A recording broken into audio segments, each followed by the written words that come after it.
नमस्कार दोस्तों, स्वागत है आपका मेरे YouTube चैनल जीएस प्लेनेट पर। इकोनॉमिक्स के लेक्चर 3 में आज हम पढ़ेंगे भारतीय अर्थव्यवस्था।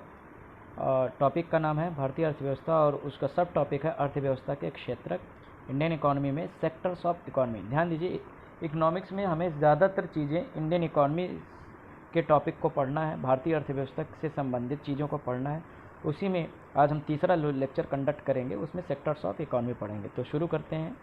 सबसे पहले ये सेक्टर्स ऑफ इकोनॉमी होते क्या हैं।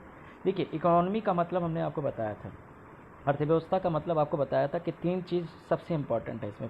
पहला है प्रोडक्शन। प्रोडक्शन मतलब उत्पादन, कुछ भी उत्पादन। और उत्पादन 2 चीज़ का होता है, एक होता है गुड्स का और दूसरा होता है सर्विसेज का। ठीक है, G&S। तो प्रोडक्शन किसका किसका होता है?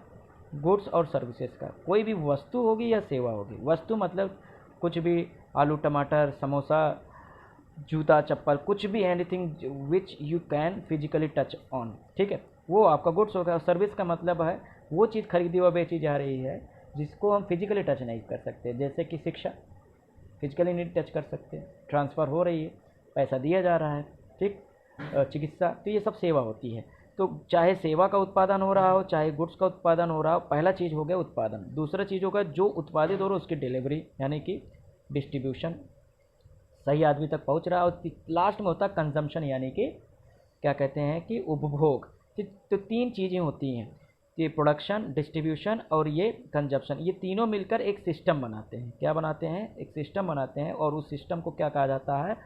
इकॉनमी। क्या कहा जाता है? इकॉनमी। यानी इंडिया इंग्लिश में बोलेंगे अर्थव्यवस्था। तो अर्थव्यवस्था क्या, एक तरह का तंत्र है जिसमें प्रोडक्शन, डिस्ट्रीब्यूशन और कंजप्शन मिलकर काम करते हैं। समझ में आ गया? क्लियर है?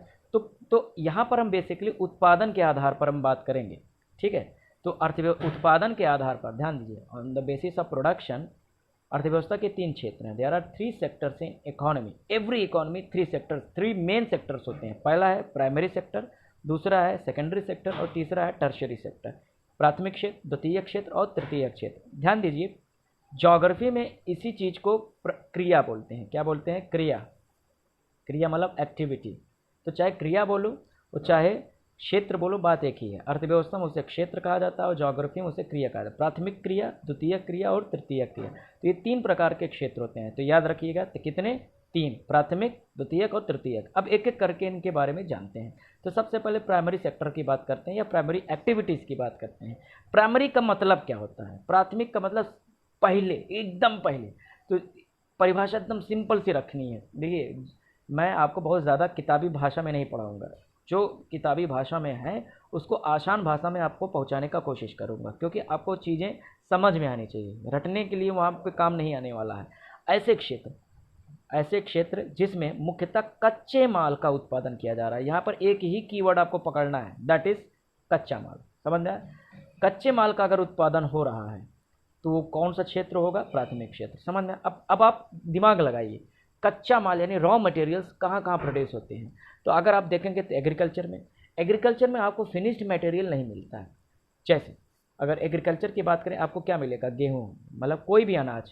तो आप क्या, गेहूँ तैयार अवस्था में होता? नहीं, वो कच्चा होता है। ऐसा तो है नहीं कि खेत में घुसकर फटाफट गेहूँ चबाने लगे। हाँ, नहीं ना। गेहूँ का क्या बनता है? आटा। क्या बनता है? आटा बनता है। क्लियर है? आटा से क्या बनता है? जो आप बनाना चाहो, ब्रेड, चपाती, बिस्किट। क्लियर है? तो फिनिश्ड मटेरियल क्या है? ब्रेड, चपाती या आपका क्या कहते हैं कि बिस्किट। आटा क्या है? माध्यमिक वस्तु है, इंटरमीडिएट है। ये भी उपभोग नहीं की जाती, आटा नहीं उपभोग किया जाता। लेकिन आटा उत्पादन भी तो नहीं होता, उगाया क्या जाता है? गेहूँ। समझ में आया? तो गेहूँ से आटा, आटा से आपका ब्रेड बना। तो फिनिश्ड मटेरियल नहीं बनता। प्राथमिक क्षेत्र में सिर्फ क्या बनेगा? कच्चा माल। एक और एग्जाम्पल देख लेते हैं, जैसे कि अगर हम मान लें गन्ना, शुगर केन कहाँ बनाया जाता है? जाहिर सी बात है, कृषि में। तो गन्ने की खेती कहाँ जाएगी? प्राथमिक क्षेत्र में। गन्ने से आप क्या बनाते हो? रस बनाते हो। रस, और रस को फिर फर्मेंटेशन करके आप क्या बना सकते हो? अल्कोहल बना सकते हो, शुगर बना सकते हो। तो शुगर क्या है? अंतिम प्रोडक्ट है। और जो है रस क्या है उसका? उसका वो क्या है? इंटरमीडिएट प्रोडक्ट्स है, यानी माध्यमिक वस्तु। और गन्ना क्या है? रॉ मटेरियल है। और जैसे कॉटन एग्जाम्पल ले लीजिए। कॉटन यानी कि आपका रुई, कपास। कॉटन से क्या बना? धागा। और धागे से क्या बना? कपड़ा, यानी टेक्सटाइल। ठीक है। तो धागा क्या हुआ, इंटरमीडिएट गुड्स, कपड़ा क्या हुआ, फाइनल गुड्स, और कॉटन क्या है, रॉ मटेरियल। तो कॉटन कहाँ उत्पादित होगा, जाहिर सी बात है एग्रीकल्चर में। तो एग्रीकल्चर में जो भी रॉ मटेरियल्स तैयार किए जाते हैं वो सब के सब कहाँ पे आएंगे, प्राथमिक क्षेत्र। केवल एग्रीकल्चर में ही नहीं, एनिमल हस्बेंड्री यानी पशुपालन, पशुपालन में भी रॉ मटेरियल तैयार होते हैं। यहाँ पर आप लोग देख रहे हैं, मैंने आपको इमेज डाल रखी है, जैसे प्राइमरी सेक्टर यहाँ पे खेती होगा, यहाँ पे पशुपालन की जा रही है, आपको देख रहे हैं। तो जैसे डेयरी उत्पादन, डेयरी में क्या आता है, मक्खन आता है, घी आता है, पनीर आता है। तो क्या ये सब फिनिश्ड माल है, क्या है, फिनिश्ड मटेरियल है। डेयरी में जो उत्पाद होते हैं वो किससे बनते हैं, जाहिर से बनते हैं मिल्क। और मिल्क कहाँ से आता है, आपको पशुपालन से आता है। जैसे मीट हो गया, मांस हो गया, मांस कहाँ से आता है, पशुपालन से आता है। मीट कच्चा मांस आपको मिलता है, फिर उसे पकाया जाता है। ऐसे अंडा हो गया। तो समझ में आ रहा है, पोल्ट्री फार्म, कुछ किसी भी पशु का पालन किया जा रहा है उत्पादन की दृष्टि से, तो वो कहाँ आएगा, प्राथमिक क्षेत्र में आएगा। फिशिंग हो गया, मछली पालन, माइनिंग यानी खनन। देखो बहुत सारे किताबों में आपको माइनिंग जो है यानी खनन, खनन का मतलब क्या होता है, जैसे कि ये आपको यहाँ पर मिल जाएगा। तो ये फिशिंग का चित्र है। जैसे कि आपको पता है कि ये आपका अर्थ सरफेस है यानी भूपटल है। भूपटल मतलब पृथ्वी का सतह, ठीक है। इसके नीचे कुछ सोना वोना या लोहा हुआ है, इसको क्या करते हैं, जब इसे खोद के निकाला जाता है वो कौन सी क्रिया कहलाती है, खनन। तो आप ज़रा बताइए, खनन से आपको क्या, जब आप खनन करते हो तो एकदम बढ़िया एकदम ज्वेलरी मिलती है, नहीं ना। आपको क्या मिलता है, कच्चा लोहा मिलता है या कच्चा सोना मिलता है। कच्चे सोने को आप जाते हैं उद्योग में भेजते हो, उसे रिफाइन करते हो, उसे शुद्ध करते हो, और शुद्ध करने के तुरंत बाद उसकी अशुद्धियाँ दूर करने के बाद उससे जो भी चीज़ बनाना चाहते हैं आप बना सकते हो। तो माइनिंग से जो भी चीज़ें प्राप्त हो रही है, क्या मिलती है, रॉ मटेरियल मिल रहा है आपको। फिनिश मटेरियल माइनिंग से नहीं प्राप्त हो रहा है, इसलिए माइनिंग हो गया। यानी खनन कहाँ पे आएगा, आपका प्राथमिक क्षेत्र। तो एक्स वाई जी कुछ भी पूछे, आपके दिमाग में केवल एक ही शब्द गूंजना चाहिए, दैट इज क्या, रॉ मटेरियल। अगर रॉ मटेरियल्स है उसमें तो वो पक्का कहाँ होगा, प्राइमरी सेक्टर में होगा। क्लियर है, समझ में। तो ऐसी क्रियाएं प्रमुख रूप से ग्रामीण क्षेत्रों में देखी जाती है। अब आप गांव देखिए, गांव में क्या होता है, पशुपालन होता है, गांव में क्या होता है, मछली पालन होता है, गांव में क्या होता है, प्राइमरी खेती होता है, समझ में आ रहा है। या वन उत्पाद हो गया, लकड़ी वगैरह, ये सब कहाँ होते हैं, गांव में होते हैं। शहरों में तो होता नहीं। ऐसा नहीं है कि शहरों में खेती नहीं होती, लेकिन साधारणतः यहाँ पे लिखा है ना, ऐसी क्रिया प्रमुख रूप से ग्रामीण क्षेत्र में देखी जाती है। एग्जाम में मान लीजिए पूछ लिया, प्रमुख रूप से इनमें ग्रामीण क्षेत्रों में कौन सी क्रिया है या कौन सा सेक्टर हावी होता है, तो प्राथमिक क्षेत्र या प्राइमरी सेक्टर सही आंसर होगा। क्लियर है। अब देख लेते हैं सेकेंडरी। सेकेंडरी का मतलब हो गया द्वितीयक, नाम से ही लग रहा है द्वितीयक। भाई कच्चा उत्पादन हो चुका है, अब कच्चे को क्या करेंगे, मटेरियल बनाएंगे, फिनिश मटेरियल बनाएंगे। तो ऐसे क्षेत्र जिसमें कच्चे माल का उपयोग करके बेहतर उत्पाद बनाया जाता है। समझ में, बेहतर उत्पाद मतलब गेहूं का क्या बना दिया गया, भाई गेहूं ज़्यादा हमारे लिए उपयोगी है कि आटा, आप बताइए।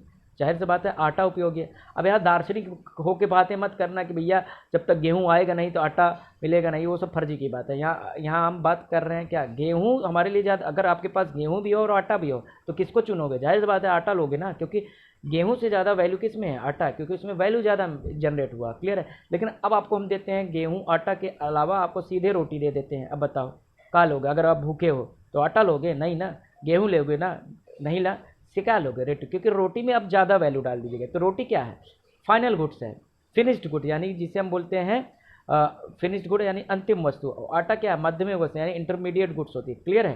तो चाहे इंटरमीडिएट गुड हो चाहे आपका फाइनल गुड्स, ये दोनों के दोनों कहाँ आएंगे, द्वितीय क्षेत्र में आएंगे। समझ में, इनका जो भी उत्पादन होता है कहाँ होता है, द्वितीय क्षेत्र में होता है। अब ऐसे ही समझ लीजिए, जैसे हमने गेहूं का गन्ने का उत्पादन दिया था, तो गन्ना बन गया, गन्ने का क्या बना, रस, रस क्या इंटरमीडिएट है, और रस से क्या बना, चीनी। तो चाहे चीनी बनाओ चाहे रस बनाओ, ये कहाँ आएगा, सेकेंडरी। समझ में आया। तो अब परिभाषा फिर से देखते हैं।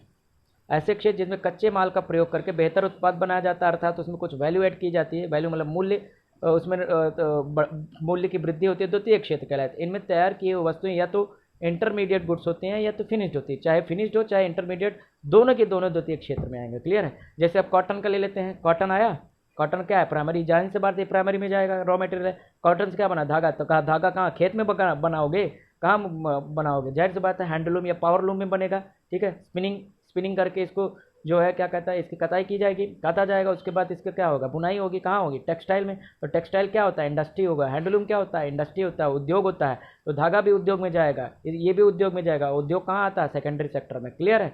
तो चाहे इंटरमीडिएट हो चाहे फिनिश्ड गुड हो, दोनों के दोनों कहाँ जाते हैं, सेकेंडरी स्टॉक में। और ऐसी सारी चीज़ें हम क्या कहलाती है, उद्योग कहलाती है। इंडस्ट्री, किसी भी प्रकार की इंडस्ट्री होगी, चाहे वो मैन्युफैक्चरिंग हो चाहे कंस्ट्रक्शन हो, कुछ भी हो, वो आपका सेकेंडरी में जाएगा। इसलिए हमने आपको यहाँ पे चित्र देखो, यहाँ पर क्या हो रहा है, उत्पादन हो रहा है, फैक्ट्री का चित्र है। क्लियर है। इस प्रकार गतिविधि प्रमुख रूप से कहाँ देखी जाती है, जाहिर सी बात है कहाँ देखी जाती है, शहरों में, नगरों में देखी जाती है। अगला फाइनल सेक्टर आज का, टर्शरी सेक्टर यानी कि तृतीय क्षेत्र। तो तृतीय क्षेत्र ऐसे क्षेत्र जिसमें सेवाओं का उत्पादन होता है। यहाँ पर आप ध्यान दीजिएगा, सर्विस आ गया है। पुरानी दोनों में, प्राइमरी और सेकेंडरी दोनों में क्या था, गुड्स का प्रोडक्शन हो रहा था, वस्तुओं का उत्पादन हो रहा था, और इसमें अब क्या हो रहा है, सेवाओं का उत्पादन किया जाता है। वो तृतीय क्षेत्र कहलाता है, यानी टर्शरी सेक्टर कहलाता है। इसमें किसी भी प्रकार की वस्तु का उत्पादन नहीं होता। समझ में आया, क्लियर है।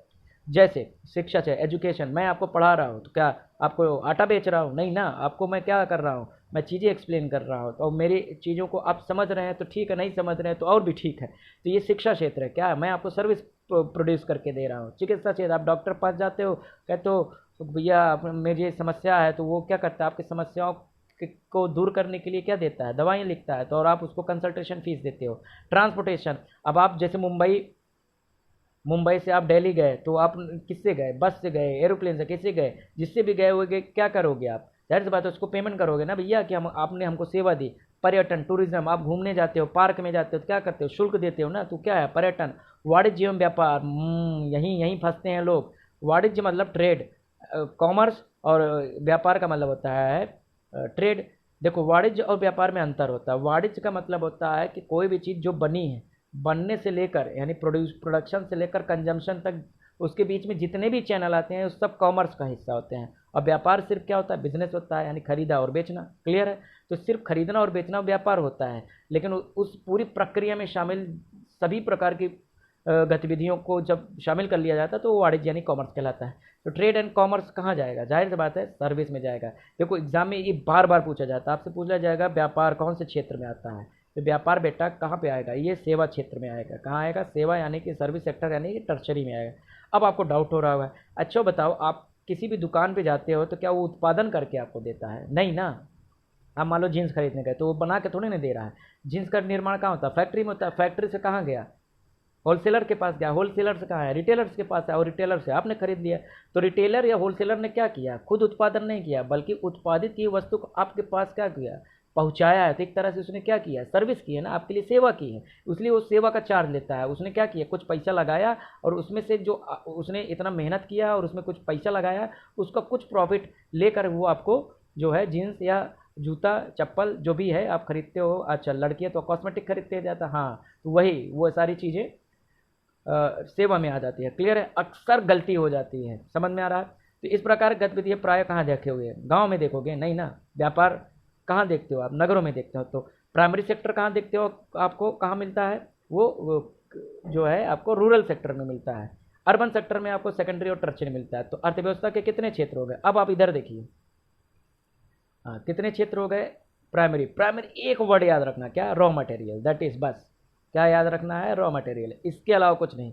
अगर आपको एनीथिंग रॉ मटेरियल मिल रहा है तो वो क्या हो गया, आपका प्राथमिक क्षेत्र होगा। कोई भी वस्तु है, चाहे इंटरमीडिएट हो या फाइनल गुड्स हो, वो कहाँ जाएगी, वो द्वितीयक में जाएगी, और तृतीयक में सर्विस सेक्टर। समझ में आ रहा है। एक एक कीवर्ड याद रखिएगा, काम हो गया।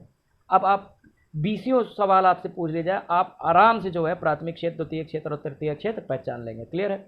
अब एक लास्ट चीज़ जो इसमें इस टॉपिक से रह जाती है क्या, कि भारत में कौन सा सेक्टर सबसे ज़्यादा प्रभावी है। प्रभावी का मतलब ये है कि कौन सा सबसे ज़्यादा भारत की आमदनी में हिस्सेदारी रखता है, तो यानी sector wise GDP in India. अब आपको पेट में दर्द हुआ कि जीडीपी क्या है, जीडीपी के लिए अभी के लिए इतना समझिए नेशनल इनकम। हालांकि नेशनल इनकम जीडीपी में थोड़ा सा अंतर है। अभी के लिए राष्ट्र की जो कुछ भी कमाई है उस कमाई में कौन सा हिस्सा होता है, तो सबसे कम हिस्सा किसका है, एग्रीकल्चर, फॉरेस्ट्री एंड माइनिंग का। ठीक है। तो ये प्राइमरी सेक्टर का कितना है, यहाँ पर लिखा हुआ है। ठीक है।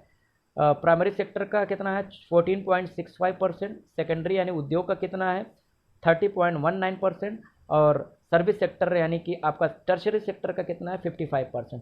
तो आपसे पूछा जाएगा भारत की आमदनी में से या भारत की जीडीपी में सर्वाधिक कंट्रीब्यूशन किस क्षेत्र का है, तो किस क्षेत्र का है, सर्विस सेक्टर यानी टर्शरी का है। क्लियर है, समझ में आया। टर्शरी अब सोचिए, सर्विस, इंजीनियर की आमदनी ज़्यादा है कि किसान की, जाहिर सी बात है किसकी, इंजीनियर की है। डॉक्टर की ज़्यादा है, यानी इंजीनियर, डॉक्टर, बिजनेसमैन, ठीक है, ट्रांसपोर्टर, ये सब क्या है, या सिनेमा घर में जो बैठे हैं। तो सर्विस बेचने वाले वो ज़्यादा अमीर है। क्यों अमीर है? क्योंकि उनका ज़्यादा वैल्यू मिल रहा है, उनको ज़्यादा कीमत मिल रहा है। तो देश में सबसे ज़्यादा कंट्रीब्यूशन किसका होगा? वैल्यू वाइज इन्हीं का होगा। समझ में आ रहा है? सबसे कम जो है योगदान किसका है? कौन सा? प्राइमरी सेक्टर का। समझ में आ रहा है? क्लियर है? इस चार्ट को आप देख लीजिएगा। तो ये आज का टॉपिक यहीं पर समाप्त हुआ। नेक्स्ट डे हम लोग कल पढ़ेंगे बहुत ही ज़्यादा इंपॉर्टेंट क्वेश्चन। कल हम लोग पढ़ने जा रहे हैं जीडीपी यानी राष्ट्रीय आय। टॉपिक का नाम क्या होगा? राष्ट्रीय आय। तो इसमें अब बहुत ज़्यादा कन्फ्यूजिंग टॉपिक है ये। जीडीपी, जीएनपी, एनएनपी, बहुत सारी चीज़ें आपको बताऊंगा। GNP, NNP, GDP, national income कैसे बनाया जाता है, कैसे वो होता है, पूरी एक एक कंसेप्ट को क्लियर करो। कल का टॉपिक बहुत ही ज़्यादा इंपॉर्टेंट है। आज का तो बहुत ईजी था। तो आज के लिए इतना ही। आपको इस जो पूरा का पूरा लेक्चर है इसका पीडीएफ मिल जाएगा। कहाँ मिल जाएगा आपको? हमारे टेलीग्राम चैनल पर। टेलीग्राम चैनल का लिंक मैं आपको डिस्क्रिप्शन बॉक्स में दे दूंगा, आप उसे डाउनलोड, वहाँ से आप जुड़ सकते हैं। और डेली मैं करंट का भी वीडियो बना रहा हूँ। जो लोग देख रहे हैं बहुत अच्छा, जो नहीं देख रहे हैं वो भी देखें और लाभ उठाएं। क्योंकि मैं बहुत ज़्यादा क्वेश्चन नहीं लेकर आता। मुझे जो लगता है कि जो सबसे ज़्यादा इंपॉर्टेंट है डेली न्यूज़ से, वही मैं 4, 5, 6, 7, 8 क्वेश्चन उठाता हूँ। और हाँ, आप लोग थोड़ा शेयर वेयर करें थोड़ा सा। और आप लोग देख भी नहीं रहे हो। अच्छा, कुछ लोग ये क्या कर रहे हैं, लेक्चर को डाउनलोड कर ले रहे हैं। प्लीज़ डाउनलोड ना किया करें, ठीक है? डाउनलोड ना किया करें। कहीं पर अब पेड़ पे चढ़ जाया करें, कहीं पर भी चढ़ के जो है आप नेटवर्क पकड़ लीजिए, लेकिन प्लीज़ डाउनलोड ना करें। क्योंकि डाउनलोड आप करते हो तो हमारा नुकसान होता है, ठीक है? तो आज के लिए मित्रों इतना ही। होपफुली लेक्चर समझ में आया होगा। Thank you.